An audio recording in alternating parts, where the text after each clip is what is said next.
जीवन हमें एक मौका देता है, इसलिए जब भी सही कॉलेज चुनने का समय आए तो सिर्फ मंगलायतन यूनिवर्सिटी आपके बेहतरीन भविष्य और सर्वांगीण विकास के।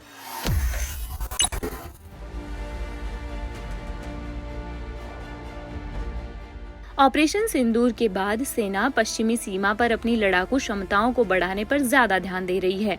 अब इसका साथ देने के लिए अपाचे कॉम्बैक्ट हेलीकॉप्टर्स का पहला बैच भी आ गया है। जी हाँ, अपाचे लड़ाकू हेलीकॉप्टर्स का लंबा इंतजार खत्म होता दिख रहा है। 15 महीने से अधिक की देरी के बाद पश्चिमी सीमा पर तैनात किए जाने वाले अपाचे अटैक हेलीकॉप्टर्स की डिलीवरी जल्द ही शुरू होने की संभावना है।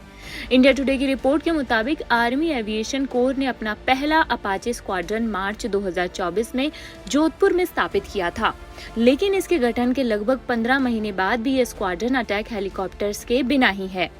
संयुक्त राज्य अमेरिका से अपाचे AH-64E अटैक हेलीकॉप्टर्स की डिलीवरी कई बार समय सीमाओं से चूक गई। 2020 में अमेरिका के साथ साइन डील $600 मिलियन के सौदे के तहत भारतीय सेना को मई-जून 2024 तक 6 अपाचे हेलीकॉप्टर्स की डिलीवरी की उम्मीद थी। बाद में इस डेट को दिसंबर 2024 तक बढ़ा दिया गया था। डिलीवरी शेड्यूल से वाकिफ सूत्रों ने संकेत दिया कि इन हेलीकॉप्टर्स की पहली खेप इसी महीने तक भारतीय सेना की एविएशन कोर को सौंप दी जा सकती है। मूल रूप से 6 हेलीकॉप्टर 3-3 के बैच में आने की योजना थी। पहला बैच 2024 में मई और जून के बीच आने की उम्मीद थी।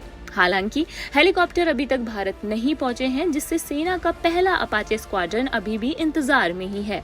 2020 में अमेरिका के साथ हुए $600 मिलियन के सौदे के तहत भारतीय सेना को 6 अपाचे हेलीकॉप्टर मिलने वाले हैं।